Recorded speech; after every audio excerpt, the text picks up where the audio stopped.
Hello बच्चों, नमस्कार। स्वागत है आपका अपने परिवार अंकित एजुकेशन अड्डा में। आज हम बात करने वाले हैं RRB NTPC, RRB group D और आरपीएफ के सेट नंबर 22 के बारे में। इसमें जो आज हमारा टॉपिक है वो प्रॉफिट लॉस से संबंधित टॉपिक है। यदि पहला क्वेश्चन है, यदि एक वस्तु का क्रय मूल्य 4500 रुपये है और विक्रय मूल्य 3500 रुपये है तो हानि प्रतिशत ज्ञात कीजिए। तो आपको याद रखना है सीपी कितना है, क्वेश्चन में दिया है 4500 रुपये। ठीक है, 4500 रुपये। उसके बाद जो एसपी है, विक्रय मूल्य कितना दिया है, वो है 3500 रुपये। ठीक है। अगर बात की जाए इन दोनों का जो अंतर होगा वो लाभ हानि होगा। क्रय मूल्य बड़ा है, विक्रय मूल्य छोटा है तो हानि होगी। तो ये 3500 4500 में से माइनस करेंगे, कितना होगा, 1000 का हम लॉस हो जाएगा। अब हमसे लॉस परसेंट पूछा है, लॉस परसेंट। तो लॉस जो होता है वो हानि ऊपर होता है, बटा में क्रय मूल्य नीचे लिखा जाता है 4500, तो गुणे में लगाएंगे 100। ठीक है। डबल जीरो से डबल जीरो कैंसिल हो जाएगा, 5 से करेंगे 5 नम 45, 5 से करेंगे 5 दूना 10, 200। अब ये जो आया वो कितना आया, 200 बटा में 9। 200 बटा में 9, 200 बटा 9 को क्या लिख सकते हैं आप, इनमें से देखिएगा। 9 दूना 18, 9 दूना 18, 2/9%। यानी कि 22 सही, 2/9%। कौन सा सही हो जाएगा, ऑप्शन नंबर सी इसका राइट आंसर हो जाएगा। चलिएगा आगे देखते हैं। सेकेंड क्वेश्चन है, ये सभी question RRB NTPC group D और आरपीएफ से संबंधित रिलेटेड क्वेश्चन है, जो आपके प्रीवियस ईयर एग्जाम में कहीं ना कहीं पूछे गए थे। किसी वस्तु को 222 में बेचने पर एक व्यक्ति को 48 रुपए की हानि होती है। तो बात करेंगे तो सम व्यवहार में हुई हानि ज्ञात कीजिए। तो सबसे पहले जो विक्रय मूल्य है कितना दिया है, एसपी एसपी दिया है 222 रुपये, लेकिन क्रय मूल्य नहीं दिया है। ठीक है, क्रय मूल्य क्या बोला है, नहीं दिया है। तो बोला गया है 222 में बेचने पर 48 की हानि होती है। अगर ये दोनों जोड़ देंगे हमारा क्रय मूल्य बन जाएगा। यानी कि 222 को और 48 को अगर हम जोड़ दें तो हमारा क्या बन जाएगा, क्रय मूल्य बन जाएगा। तो 8 और 2 10 हो जाएगा, जीरो यहाँ पर लिखेंगे। 4 और 2 जो 6 हो जाएगा, एक 7 लिख देंगे हासिल। और 270 ये क्रय मूल्य हो गया। अब हमने देखा क्रय मूल्य ज़्यादा है विक्रय मूल्य से, तो कितने रुपए का हानि हुआ। तो यहाँ पर देखते हैं कितना, लगभग कितना, 10 में से 2 8 और 7 में से 3, मतलब 48 रुपये की हानि हुई। अब लॉस परसेंट की बात की जाए तो 48 जो हानि हुई है लॉस, वो रहेगा ऊपर। ठीक है, बटा में क्रय मूल्य रहता है नीचे, तो क्रय मूल्य है 270, फिर गुणा में लगा देंगे 100। ठीक है, एक जीरो से एक जीरो कैंसिल हो जाएगा। फिर क्या करेंगे, यहाँ करेंगे दो से भाग करेंगे, 3 से भाग करेंगे, 3 हम 27, 3 से भाग करेंगे 16 थी 48। तो 16 का 10 में गुणा करेंगे तो कितना होगा, 160। 16 दशरा में 160 बटा में 9। अब 9 से भाग करना है 160 में, तो 9 एकम 9, 7 70 हो जाएगा, 9 7 63 हो जाएगा, 7 बटा में 9। ये हमारा परसेंट 17 सही 7/9%, 17 सही 7/9%, ये क्या हो जाएगा, लॉस परसेंट। ठीक है। चलिए नेक्स्ट क्वेश्चन देखेंगे। 32 वस्तुओं का विक्रय मूल्य 38 वस्तुओं के क्रय मूल्य के बराबर है, प्रतिशत लाभ ज्ञात कीजिए। देखिएगा आपको क्या बोला है, ये क्वेश्चन बहुत इंपॉर्टेंट है, ये बहुत बार पूछा जाता है। आरआरबी एनटीपीसी ने ये पूछा है। 32 लिखा है, 32 लिखेंगे गुणा में इसके 32 वस्तुओं का विक्रय मूल्य। तो विक्रय मूल्य को हम एसपी लिखते हैं, तो 32 गुणा एसपी लिख देते हैं, बराबर 38 वस्तुओं का, तो 38 लिखेंगे, गुणा में 38 वस्तुओं का क्रय मूल्य, क्रय मूल्य को हम सीपी लिख देंगे। ठीक है ना। तो यहाँ एसपी और इसके नीचे ये क्या हो जाएगा, सीपी, बराबर यहाँ पर ये 38 था और इस तरफ ये आएगा 32, यहाँ पर लिखेंगे। ठीक है। अब हमें क्या करना है, इसको काटने की भी ज़रूरत नहीं है, हम यहीं से सॉल्व कर सकते हैं। सीपी हमारा 32 है और एसपी 38 है, तो हमने देखा क्रय मूल्य छोटा है और विक्रय मूल्य से, तो हमें क्या होगा, लाभ होगा। तो 32 और 38 का जो अंतर होगा वो 6 होगा, 6 हमें क्या हो जाएगा, लाभ। तो लाभ को बोलते हैं प्रॉफिट, और प्रॉफिट परसेंट हमें क्वेश्चन में निकालना है।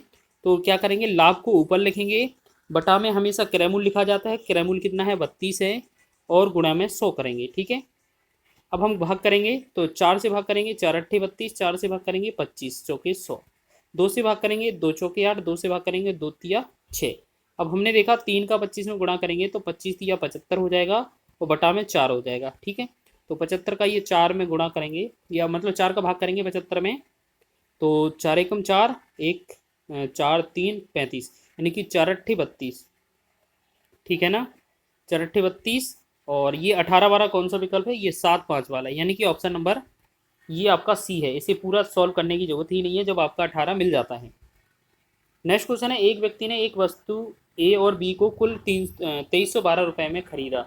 उसने ए को 16% की हानि पर और बी को 20% के लाभ पर बेचा, और ए बी का विक्रय मूल्य बराबर था तो ए और बी के क्रय मूल्य का अंतर ज्ञात है। तो सबसे पहले क्या कर लेते हैं, जो पहला वाला है 16% की हानि पर उसने क्या है 16% हानि पर बेचा। तो बात करते हैं 16% हानि पर, अगर बात करेंगे तो 100 में 16% हानि कितना हो जाएगा, 84 हो जाएगा ना।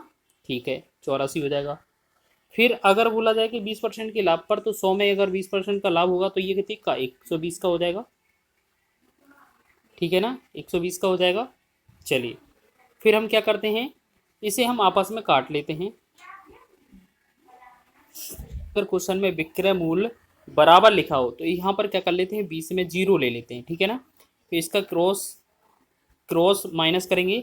ठीक है, अब जीरो और 120 का अंतर 120 ही आएगा, और 84 और जीरो का अंतर भी 120 ही आएगा। ठीक है ना, सॉरी 184 आएगा, यहाँ पर मिस्टेक हो गया, 84। फिर हम क्या करेंगे, इस इन दोनों को डिवाइड करेंगे। ये अनुपात हो गया 12 दशारम 120 और 12 सते 84। इन दोनों का जो अनुपात बनेगा वो 10:7 बन जाएगा। क्वेश्चन में बोला है 2312 रुपये, 2312 रुपये ये टोटल है, टोटल में खरीदा गया था, ये क्रय मूल्य है। तो 10 और 7 टोटल कितना होगा, 17 का ये वैल्यू दिया है। लेकिन क्वेश्चन में क्या बोला है, जो क्रय मूल्य है उनका अंतर, तो 7 और 10 का अंतर कितना है, 3। तो 3 का हमसे वैल्यू पूछा है, तो 3 का गुणा कर देंगे। 17 एकम 17, इसे डिवाइड करेंगे, 17 एकम 17, फिर क्या हो जाएगा 6 61, मतलब 17 तिया 51, 10 102 हो जाएगा, ये 17 का 102। तो 136 में हमें गुणा कितने का करना है, 3 का। 3 का गुणा करेंगे, 3 18, 3 3 का 9, 1 10 हो जाएगा, 0 हो जाएगा, 3 एकम 3 1 4। एक सेकेंड थोड़ा दोबारा देखेंगे, 3 18, 3 3 का 9 1 10, 3 एकम 3 1 4 हो जाएगा। ठीक है ना, तो ये 408 हमारा ऑप्शन नंबर ए इसका राइट आंसर हो जाएगा।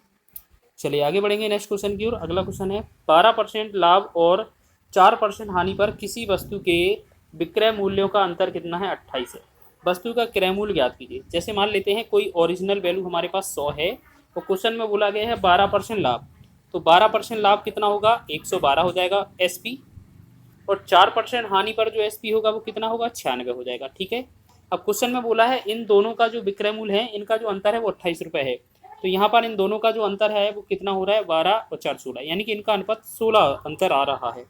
तो क्वेश्चन में जो आपका 28 दिया है वो हमें 16 अनुपात का वैल्यू दिया है। ठीक है, अब हमसे पूछा कितने का है, वस्तु का क्रय मूल्य। तो वस्तु का क्रय मूल्य हमेशा ये क्या है, 100 मानते हैं, तो 100 से गुणा करेंगे। तो इसे हम करेंगे 4 से 4 चौके 16, 4 से काटेंगे, 4 से 25 चौके 100, 4 एकम 4, 4 से 4 सत्ते 28। तो ये बना 7 गुणे में 25, जो कि हमारा आंसर हो जाएगा। तो 25 सत्ते कितना होगा, 175।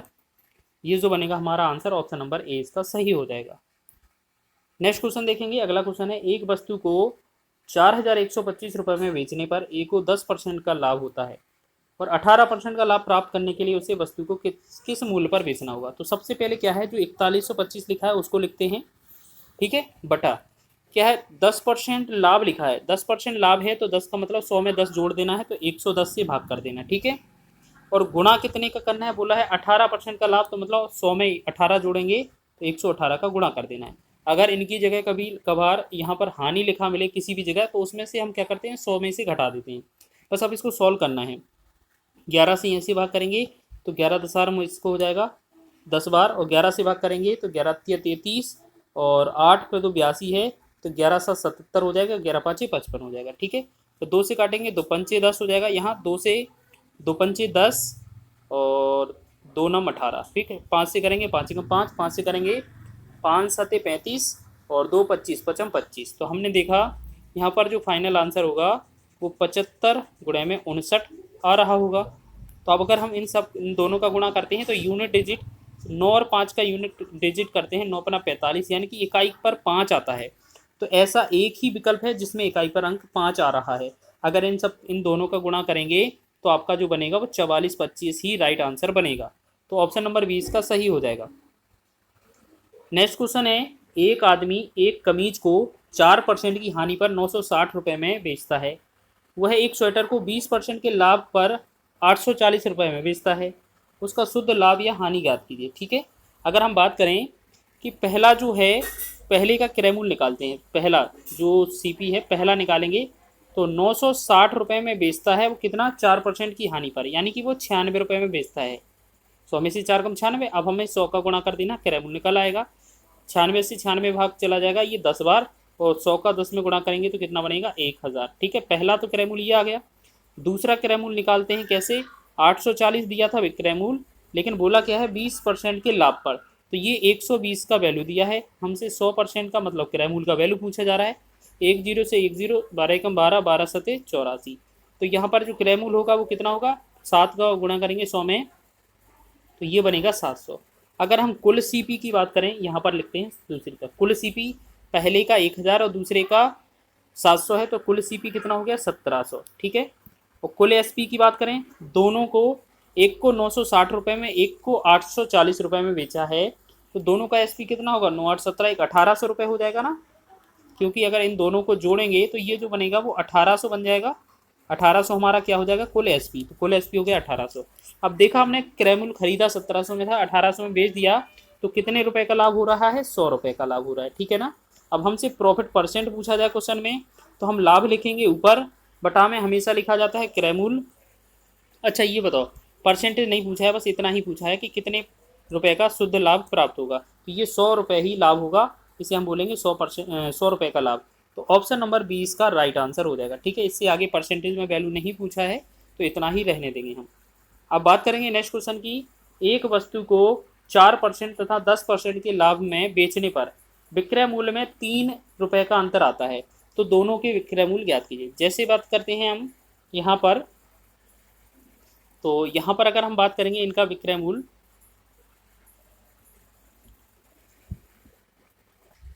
तो ये जो है इस तरीके का क्वेश्चन, इसमें विक्रय मूल्य का अनुपात निकालना है, तो ये जो क्वेश्चन है वो बहुत आसान होता है। ठीक है, बहुत आसान होता है। तो आपको क्या करना है, सबसे पहले ये 4% लिखा है और 10% लिखा है, ये अंतर कितना भी लिखा हो इसका कोई यहाँ पर मैटर नहीं करेगा। ठीक है, अभी फिलहाल में इसमें इस क्वेश्चन में, ठीक है, जैसे आपका 3 अंतर दिया है, 5 अंतर दिया है, वो उससे हमें कोई लेना देना नहीं है, क्योंकि उसके हिसाब से थोड़ा बहुत कुछ अंतर आएगा। लेकिन अगर आपका अंतर 3 ही है तो आपको क्या करना है देखिएगा, तो 4% का लाभ लिखा है, तो 4% का मतलब लाभ होगा 100 पर, तो 104 की वैल्यू दी जाएगी। ठीक है, और 10% का लाभ मिलेगा तो कितना, 110 की वैल्यू दी जाएगी। ठीक है, ये बेची जाएगी। अब इसे हम डिवाइड करेंगे, तो यहाँ पर डिवाइड करेंगे 2 से, तो ये 52 हो जाएगा। यहाँ 2 से करेंगे तो ये कितना, 2 पंचे 10, 2 पंचे 10, 52 अनुपाते 55, ये इसका राइट आंसर हो रहा होगा। ठीक है, जब अंतर 3 दिया है। ठीक है ना। चलिए आगे देखते हैं नेक्स्ट क्वेश्चन। चलिए नेक्स्ट क्वेश्चन को भी इसी तरीके से बनाएंगे। देखिए यहाँ पर खुद लिखा है, एक वस्तु का 8% तथा 12% लाभ के आधार पर नगद कितना है, अंतर 3 है, दोनों के विक्रय मूल्यों का अनुपात कितना होगा। तो 8% के लाभ पर कितना, 108 का मिलेगा, तो 12% लाभ पर 112 का वैल्यू मिलेगा। ठीक है, इन दोनों को अनुपात में हम काट देते हैं, तो 4 से काटेंगे, 4 दूना 8 और 4 सते 28, 4 से काटेंगे, 4 दूना 8, 4 अट्ठे 32, यानी कि 27 अनुपाते 28 जो होगा इस क्वेश्चन का राइट आंसर हो जाएगा। ठीक है, चलिए ये तो था आपका शॉर्ट ट्रिक, लेकिन एक बार क्या करते हैं, एक बार इस क्वेश्चन को सॉल्व भी कर लेते हैं। ठीक है, चलिए देखते हैं। तो हमें सबसे पहले क्या करना है, 8%, पहले हमें क्या लिखना है, देखिएगा यहाँ पर ओरिजिनल वैल्यू हम 100 मान लेते हैं कोई, ये क्या है हमारा क्रय मूल्य। अगर इस पर आपको 8% का लाभ मिलेगा तो ये जो है 108 विक्रय मूल्य हो जाएगा पहला, और अगर 12% का लाभ मिलेगा तो 112 आपका विक्रय मूल्य हो जाएगा, ये भी SP2 हो जाएगा। ठीक है, बोला है इन दोनों का जो विक्रय मूल्य है इनका अंतर कितना है, 3 है, और यहाँ पर अंतर कितना आ रहा है, तो ये आ रहा है 4। ठीक है ना, ये आ रहा है 4। चलिए देखेंगे है, ये जो 3 अंतर दिया है वो कितने का वैल्यू है, ये 4 का वैल्यू है, और हमसे 100 का अगर वैल्यू निकालेंगे तो जिससे हमारा क्रय मूल्य निकल आएगा, 4 से गुणा करेंगे, 4 से 2500 के 100, और 25 या 75, ये हमारा क्वेश्चन का ये क्या हो जाएगा, ये हमारा क्रय मूल्य हो जाएगा। ठीक है, ये 75 क्रय मूल्य हो गया। तो जैसे अब हम मान लेते हैं क्रय मूल्य हमारा 75 है। ठीक है, 75 है, तो 75 का आपको क्या निकालना है, 8% लाभ। 75 का 8% लाभ मतलब 108 बटा में 100, और 100 हो जाएगा। और दूसरी तरफ अनुपात करेंगे, दूसरी तरफ 75 का कितना निकालना है, 12% लाभ, तो ये 112 बटा में 100। अब देखिए अनुपात निकाल लेते, 100 से 100 कट जाएगा, इस 75 से 75 कट जाएगा, फिर यहाँ पर हम 4 से डिवाइड करेंगे, तो 4 से ये कितना होगा, 27, यहाँ 4 दूना 8 और 4 सते 28, फिर यहाँ पे अनुपात 4 दूना 8 और 4 8 3 4 अट्ठे 32, 27 अनुपात 28। ठीक है, ये ऑप्शन बन गया ऑप्शन नंबर ए। ठीक है, तो देखो आपको इतना सारा पापड़ बेलने की जरूरत नहीं है, जब आपको बता दिया है कि उतना ही आंसर आने वाला है तो आप कैसा भी सॉल्यूशन कर लीजिए, आंसर उतना ही बनेगा, तो आप शॉर्ट ट्रिक का यूज़ कीजिएगा। चलिए नेक्स्ट क्वेश्चन देख लेते हैं। नेक्स्ट क्वेश्चन लिखा है, एक दुकानदार ने दो खिलौने को प्रत्येक को 990 रुपये में बेचा। पहले खिलौने पर 10% का लाभ प्राप्त हुआ और दूसरे खिलौने पर 10% की हानि प्राप्त हुई। लाभ या हानि ज्ञात कीजिए। जैसे हम बात करते हैं, पहला जो विक्रय मूल्य है कितना है, 990 रुपये, और 990 रुपये लिखेंगे यहाँ पर। ठीक है, और यहाँ पर अगर हम पहला क्रय मूल्य निकालेंगे तो 990 में तो बेचा गया है, अगर 10% लाभ पर बेचा गया होगा तो मतलब ये 110 का बेचा गया होगा, और अगर हम क्रय मूल्य निकालेंगे तो 100 से गुणा करेंगे। ठीक है ना, यहाँ 10 से 10, 11 से काटेंगे, 11 9 99। तो ये जो पहला बना 9 गुणे 100 मतलब 900, ये हमारा पहला क्रय मूल्य बना। फिर दूसरा क्रय मूल्य बनाएंगे हम कि 990 में तो हमने बेचा है, लेकिन दूसरे पर 10% की हानि हुई, तो 10% 100 में से कम करेंगे तो कितना होगा, 100 में से 10% कितना होगा, 100 में से अगर हम 10% कम करेंगे तो ये कितना वैल्यू हो जाएगा, ये हो जाएगा 90। ठीक है ना, ये हो जाएगा 90, और गुणा में हम क्या करेंगे 100, जिससे कि हमारा क्रय मूल्य निकल आए। 10 से 10 कट जाएगा, 9 से 9 काटेंगे, 9 से 99 को, ये हमारा कितना हो जाएगा 11, ये बनेगा 11 कट जाएगा। तो हमने देखा ये सीपी जो बना दूसरा वो कितना, 11 का 100 में गुणा करेंगे, ये 1100 बन जाएगा हमारा। ठीक है, पहला क्रय मूल्य 900 है और दूसरा 1100 है, तो अगर हम टोटल क्रय मूल्य की बात करें, कुल क्रय मूल्य, तो 1100 और 900 कितना, 2000 हमारा क्रय मूल्य हो जाएगा। ठीक है ना, ये 2000 हो गया। और बोला क्या गया था, 990 रुपये में प्रत्येक को बेचा गया है, तो जो विक्रय मूल्य होगा वो दोगुना हो जाएगा। 990 और 990 कितना होगा, 990 मतलब 1800, और 90 180 मतलब कितना, 1980 1980 रुपये इनका विक्रय मूल्य हो गया। ठीक है, अब हमने देखा कि 2000 रुपये में खरीदा था, 1980 रुपये में बेच दिया है, तो कितने रुपए का लॉस हुआ है, 20 रुपये का। तो अगर हमें लॉस हुआ है, अगर हम इसका लॉस परसेंट निकालेंगे तो लॉस लिखेंगे ऊपर 20, बटा में लिखते हैं क्रय मूल्य हमेशा 2000 लिखेंगे नीचे, गुणा में लगा देंगे 100। ठीक है, 20 से 20 हो जाएगा, 10 से 10, 2 एकम 2, 2 एकम 2, तो यहाँ पर जो बनेगा 1% हानि, 1% हानि जो होगा इस क्वेश्चन का राइट आंसर होगा। ऑप्शन नंबर सी इसका राइट है। ठीक है, तो बहुत ही अच्छे क्वेश्चन थे ये। अगर आपको पसंद आए हैं तो प्लीज़ वीडियो को लाइक करें, शेयर करें, चैनल पर नए हैं तो चैनल को सब्सक्राइब भी कर लें। और इसी तरीके के आपको वीडियो के पार्ट हैं वो मिलने वाले हैं, चाहे आपका एग्ज़ाम आरआरबी एनटीपीसी का हो, ग्रुप डी का हो, आरपीएफ का हो। और साथ ही साथ कमेंट में बताइएगा कि आपको कौन सा टॉपिक और चाहिए, तो उसी का ही जल्द से जल्द आपको वीडियो प्रोवाइड कराया जाएगा।